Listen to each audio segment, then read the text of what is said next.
Retour dans le débat de France 24. On s'intéresse donc à la réforme de la SNCF. Le gouvernement a entamé ses consultations aujourd'hui.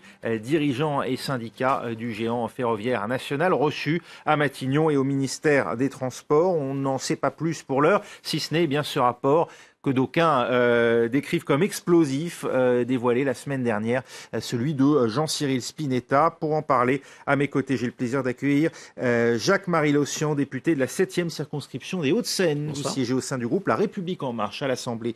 Également avec nous, Loïc Prudhomme, député de la 3e circonscription de Gironde, France Insoumise, membre de la Commission du développement durable et de l'aménagement du territoire. Enfin, Philippe Mangeat, président de TIC Blue Agency. C'est une agence de notation qui permet aux transporteurs d'obtenir un indice de performance éco-responsable. Également avec nous en téléphone depuis la ville de Caen, c'est Hervé Morin, le président de la région Normandie, également président de l'Association des régions de France. Hervé Morin, bonjour. Bonjour. On vous a entendu réagir après la publication, en tout cas ce qu'on sait du rapport Spinetta la semaine dernière.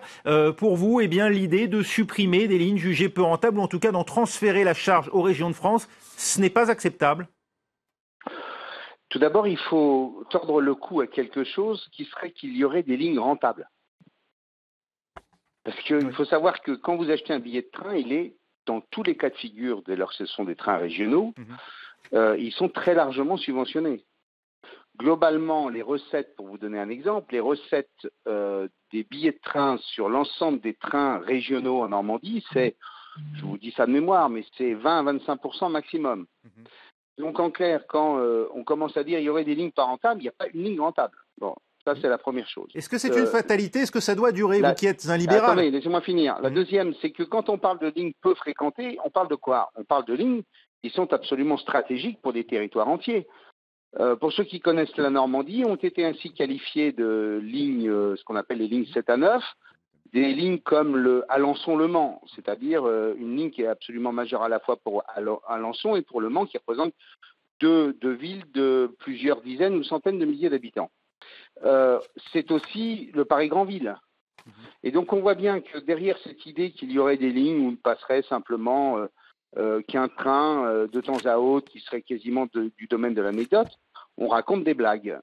Ça c'est la première chose. Et la seconde, c'est que, bien entendu, il ne faut pas imaginer un seul instant que les régions vont se retrouver avec ces lignes que l'État n'a pas entretenues depuis 20 ans et dont il faudrait qu'on assume une charge qui serait absolument gigantesque puisqu'elle est estimée au moins 2 milliards d'euros pour les remettre en état.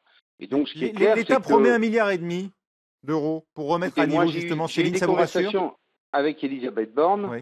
Très clairement, il faut que ce soit une analyse ligne par ligne. En effet, il nous arrive de fermer des lignes. En effet, il nous arrive de mettre de l'autocar ou du bus. Et en effet, il nous arrive de mettre de l'intermodalité sur toute une série de parcours. Mais c'est une analyse au cas par cas, avec une analyse très précise des mouvements de population tous les jours. Et donc, ça nécessite qu'il y ait un dialogue avec l'État sur chacune des régions. Vous dites ce n'est pas, donc on l'a bien compris, aux lignes de fermer, aux régions de fermer les lignes qui lui seraient transférées.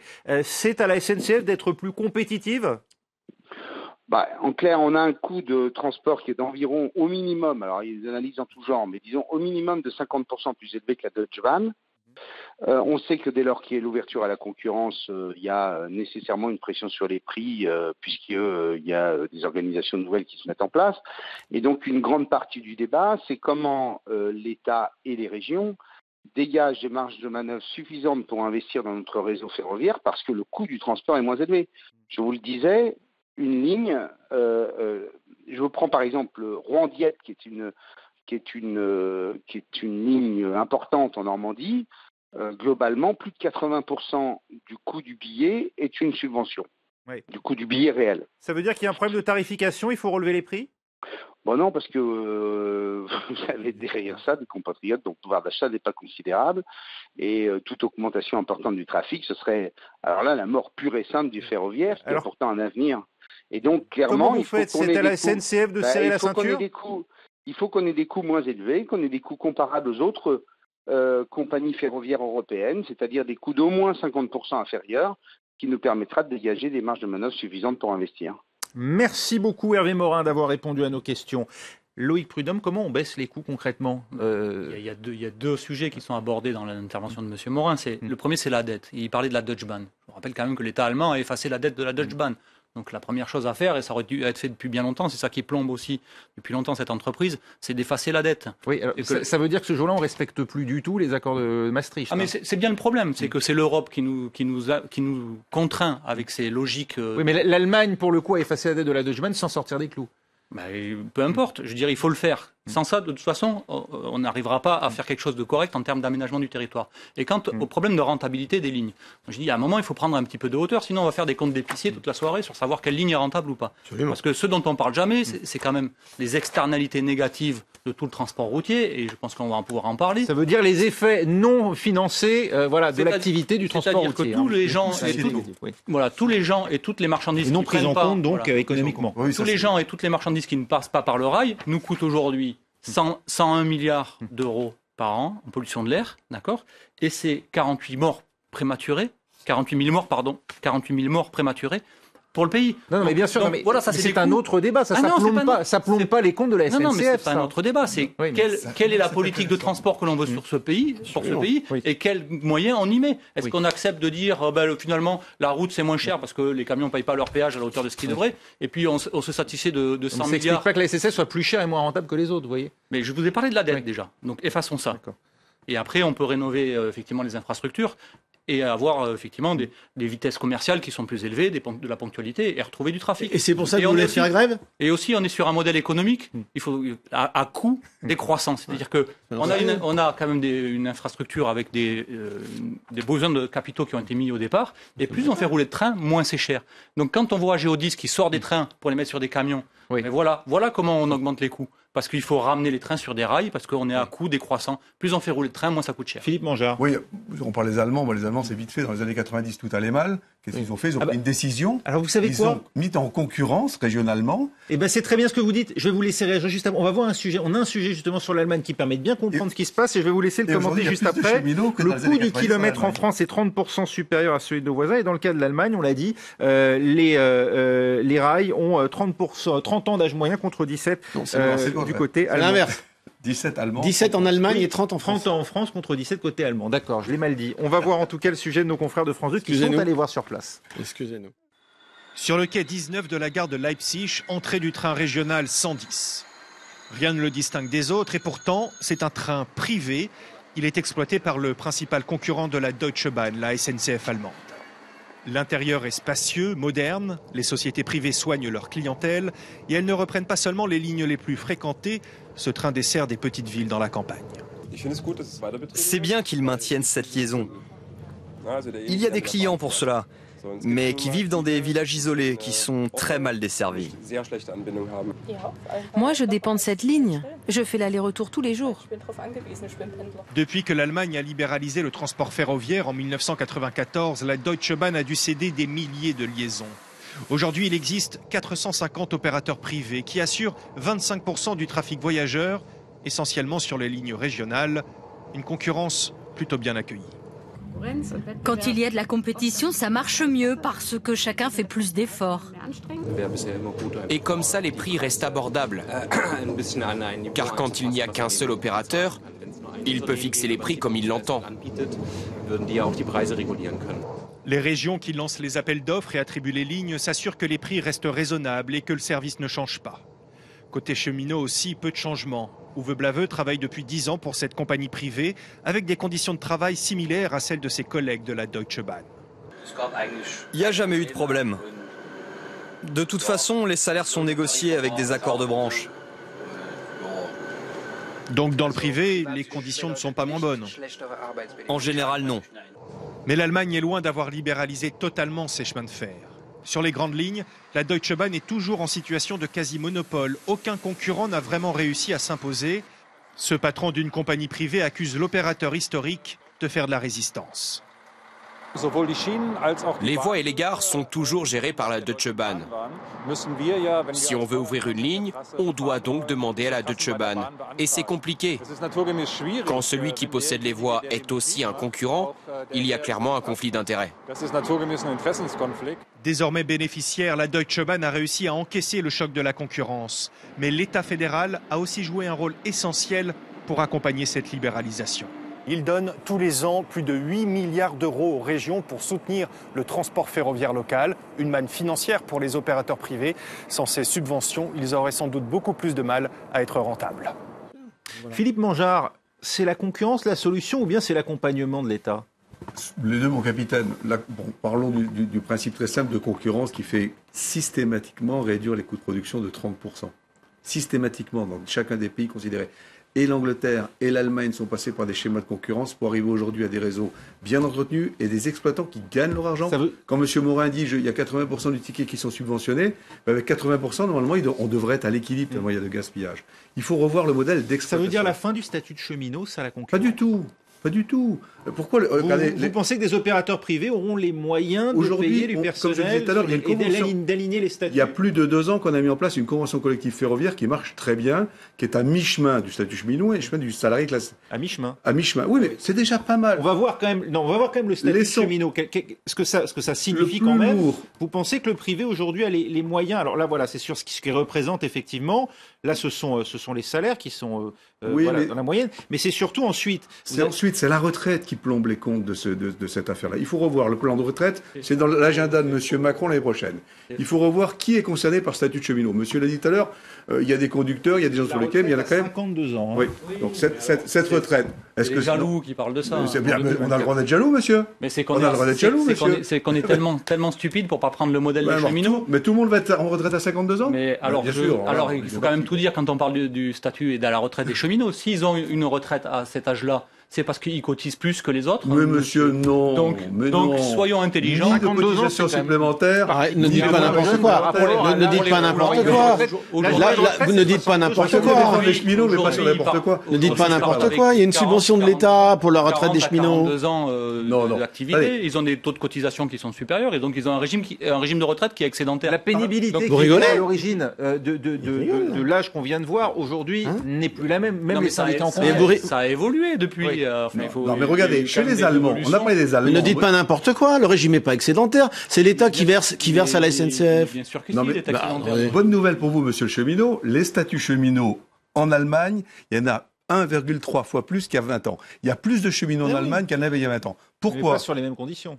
Dans des conditions, le cheminot l'a dit, dans des conditions qui sont celles qui ressemblent beaucoup au statut historique et qu'on pourrait maintenir en France. Parce que le souci, c'est pas à 52 ans, pas la retraite à 52 ans. Pas la retraite à 52 ans, pas le statut à des gens qui sont dans des bureaux bien au chaud, etc., etc. Il faut travailler, pas le mammouth d'un coup, mais doucement. Regardez ce qui s'est passé à la RATP.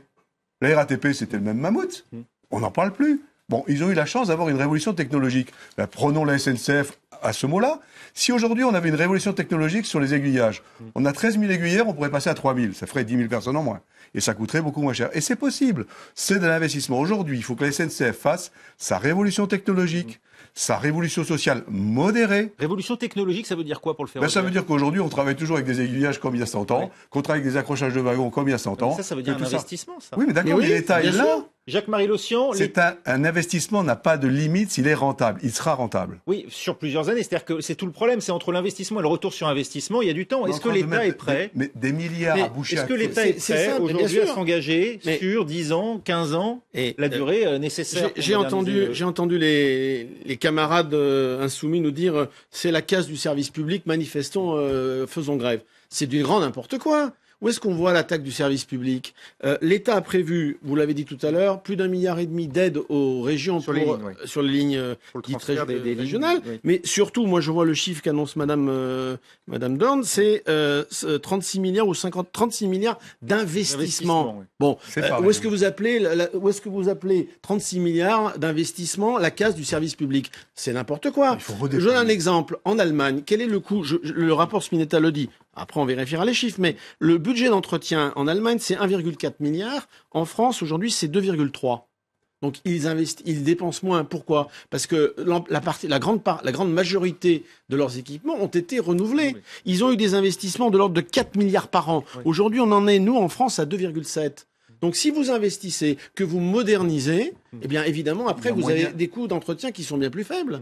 Donc, c'est vers ça qu'il faut aller. On est bien d'accord sur l'investissement. Mais alors, Le statut de oui, ça, bien ça, on va en parler dans un instant. Il y a eu quand même des stratégies de non-investissement pendant des années. C'est là que je dis quand même, il y a des gens qui sont dans cette entreprise et à la tête depuis plus de 20 ans. Alors quand vous parlez de dégraisser le mammouth, pardonnez-moi l'expression, mais moi j'en connais 10. J'en connais 10 qui touchent 2,5 millions d'euros par an et c'est les 10 du comité exécutif. Donc si vous voulez qu'on commence... Claude Allègre à propos de l'éducation nationale, ça lui avait pas porté chance. Si vous voulez qu'on s'attaque aux gens qui coûtent cher à la SNCF, moi j'ai quelques noms à vous donner. Et après on en reparlera. Quant à l'exemple... Non, mais moi c'est le mien. Et quant à l'exemple allemand... C'est pas le débat, vous le savez très bien. Mais si, c'est le débat. Et quant à l'exemple allemand, il y a quand même... c'est expliqué à la fin, c'est 8 milliards qui sont des subventions publiques. Donc on a des opérateurs privés qui viennent effectivement... qui gagnent leur vie sur des l'ouverture au subventions. privé. L'ouverture au privé, pour vous, vous y êtes prêt? C'est ce que ça va venir. C'est prévu en 2020 et 2023. Excusez-moi, mais on a déjà la preuve de l'échec. Sur le fret, c'est déjà ouvert à la concurrence depuis des années. On voit que le fret privé, dont des filiales encore de la SNCF privée, VLFI pour pas les citer, représente 44,5%. Donc alors le fret, le transport de marchandises, ça marche pas? Et on voit que de 25%, on est passé à 10% aujourd'hui de fret ferroviaire. Donc il y a bien un souci, c'est que ça marche pas. La privatisation, elle n'a pas marché. La privatisation du fret. Vous disiez, il y a un problème. La privatisation du fret a très bien fonctionné les premières années. Elle s'est essoufflée. Pour quelle raison? Quel joli mot. Elle ne marche pas. Pour quelle raison? C'est un échec. Pour quelle raison elle s'est essoufflée? Elle s'est essoufflée parce qu'on a pris dans le nez en 2008-2009 une baisse considérable des volumes, une baisse considérable du prix de la route. Les gens ont pris d'autres habitudes et c'est très dur de monter le fret. Bien sûr. Point 2, on n'a pas changé le modèle. Point 3, si vous ne changez pas de modèle. Si vous ne changez pas le modèle d'exploitation au sens global, vous savez ce que c'est qu'une entreprise de fret en France? C'est quelqu'un qui est freelance, qui essaye sur le réseau contrôlé par SNCF de faire rentrer et sortir ses trains, de trouver des clients, de ne pas être en retard. Les barrières à l'entrée, comme on dit, sont très élevées. La concurrence du fret, vous savez ce que c'est? C'est les chauffeurs de Géodis qui sont des chauffeurs, des travailleurs détachés à quelques centaines d'euros par mois. C'est toujours le client qui décide. Non. L'ouverture à la concurrence, et accessoirement, l'Europe permet ça. On oublie aussi la question du ferroutage. Non, mais je vous parle du fret, c'est de ça dont il s'agit. L'utilisation vous avez des chauffeurs de camions, l'utilisation du ferroviaire, c'est une bonne idée. Regardez ce qui se passe en Suisse. Regardez ce qui se passe en Suisse. Il n'y a pas un camion qui traverse la Suisse. Oui, mais c'est pas la seule, c'est pas la meilleure solution. C'est pas la meilleure, mais c'est en termes d'environnement, en termes de sécurité. Vous pouvez pas me permettre de dire autre chose. C'est le tout ferroviaire, c'est ce que vous dites là. Mais le ferroutage, ça fait partie d'une des solutions, bien sûr. Le tout ferroviaire, c'est le seul segment du fret en France qui rapporte de l'argent. Alors, on considérer c'est pas une bonne solution. On peut parler de transport combiné. Non, pas le transport combiné. Je parle autour du ferroviaire. Seul elle rapporte de l'argent. Le transport combiné a beaucoup de problèmes et le fret classique en l'ouverture à la concurrence. On parlait de la concurrence. Loïc Prudhomme, l'ouverture à la concurrence, elle est de toute manière prévue fin 2020 pour les TGV, 2023 pour les TER. Pour vous, il ne faut pas y aller. Non, évidemment non. Évidemment non. Parce qu'en termes de sécurité, parce qu'on parle toujours des exemples. C'est un engagement européen. Non, mais j'entends bien, mais n'empêche qu'il va falloir à un moment désobéir à ces traités européens. Moi, je suis. Continuez à faire l'autruche. Continuez à faire l'autruche. Non, fais pas l'autruche. On regarde juste les exemples et vous pouvez prendre l'Allemagne tant que vous voulez parce que ça vous va bien. On en reparlera dans quelques années. Moi, je vais vous parler de l'Angleterre, 30 ans de privatisation. Ils reviennent maintenant à la renationalisation. C'est pas vrai. C'est pas vrai, monsieur. Ils sont revenus à la nationalisation pour le réseau. Pour le réseau, mais pour l'exploitation, pas du tout. Il faut bien considérer qu'il y a le monopole national, qui est l'infrastructure, il est là, et il y a l'exploitation qui doit être laissée au marché, appel à la concurrence. Ça marche comme ça dans tous les pays du monde, sauf en Suisse et au Japon. Non, monsieur. Mais regardez les comptes d'exploitation des uns et des autres. En Europe du Nord, même en Italie, même en Espagne et surtout en Angleterre, ça fonctionne. Moi, je vous assure que ça marche aussi. On va pas revenir 25 ans en arrière. Un mot du changement de statut des entreprises. SNCF Mobilité, donc en gros comme l'activité commerciale d'un côté, et SNCF Réseau de l'autre, qui passerait en statut société anonyme. On entend déjà les opposants parler de privatisation rampante.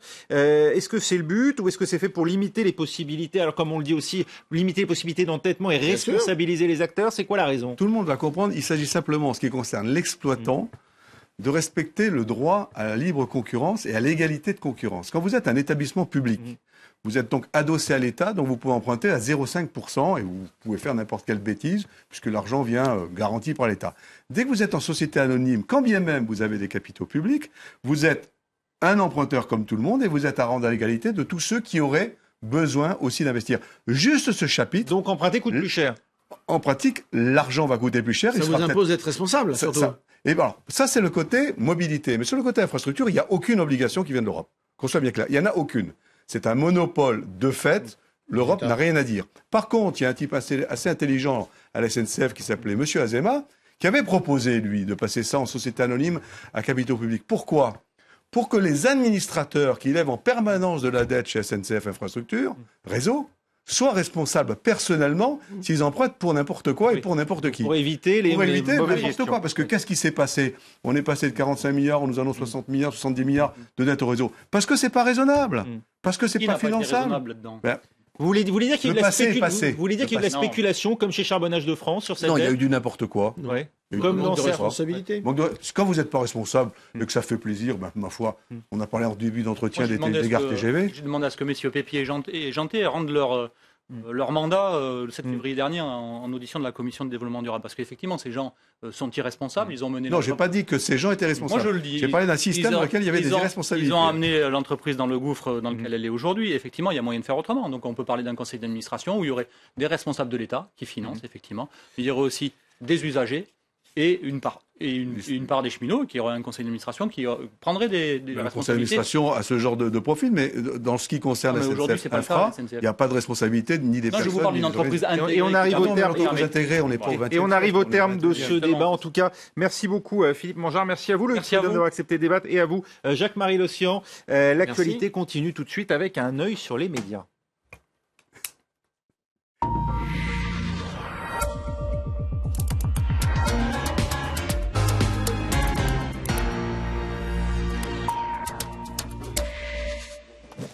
Voilà, hop, je mets le micro, un œil sur les médias avec vous, Inès Solagaray, bonjour. Bonjour. Et on va revenir donc sur le sujet qui nous intéresse. Vous pouvez rester, Loïc Prud'homme, parce qu'on en a juste pour 2 petites minutes. Jacques Mangeard aussi. On va parler de cette réforme de la SNCF qui fait beaucoup d'inquiets. On entend déjà parler ici d'un projet à la Thatcher. Voilà, alors ce qui inquiète les opposants au projet, eh bien, c'est cette histoire de privatisation. On entend, parce que je vois Jacques-Marie Lossian qui lève les yeux au ciel. Mais voilà, on l'entend et on l'entend beaucoup sur les réseaux sociaux. C'est ce qu'on lit surtout sur Twitter. Voilà, c'est pour ça que j'en parle. Et là, je vais sur le compte Twitter de la France Insoumise, justement, qui a retweeté un article sur la privatisation des chemins de fer au Royaume-Uni. Un article qui revient donc sur l'échec que ça a été, la hausse des prix, moins de trains, moins de personnel. Donc ça, c'est ce qui fait peur. Le voilà, cet article. Pareil, même son cloche donc sur l'humanité qui cite un rapport à la Thatcher. On en parle aussi outre-Manche sur le site du Télégraphe et puis surtout sur Twitter. Voilà les inquiétudes dont on parlait à l'instant. On dirait un rapport écrit par un zélateur de Margaret Thatcher.